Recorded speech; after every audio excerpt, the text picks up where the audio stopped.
po sa Quezon City ang isang taxi driver na umano'y ng molesya at ng hold up sa isang babaeng Phil-Am na kanyang naging pasahero. May live report si Dante Perelio, exclusive. Dante. Yes, Gigi, pasado alas 6 nga kagabi nang maaresto sa follow-up operation ng Makati City Police ang 31 taong gulang na taxi driver na si Efren Biagta sa kanyang bahay sa Novaliches, Quezon City matapos ang 5 araw na pagtatago.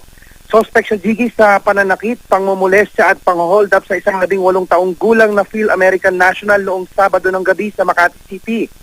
Sa investigasyon ng Makati City Police, galing sa isang mall sa Ortigas sa Mandaluyong City ang biktima bandang alas 9 noong gabi ng Sabado nang sumakay sa minamanehong taxi ng suspect.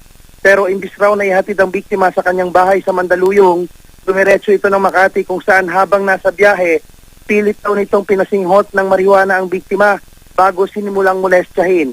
Pero nang manlaban nga, Gigi, ang biktima ay dito na raw nito sinaktan ang biktima at di pa raw nga ito nakontento at kinuha ang dalang pera nito.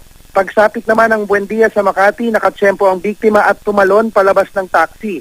Isinugod siya sa ospital ng Makati ng mga nakasaksi pero kinailangang ilipat sa Medical City dahil sa maselang kondisyon. Isinailalim na sa drug test ang suspect na nakatakdang sampahan ng kasong rape with robbery at serious physical injuries. Pero mariin itong itinanggi ang mga aligasyon. Sinamahan lang daw niya ang biktima na bumili ng marijuana nang magpahanap ito ng magtanong kung saan may makukunan.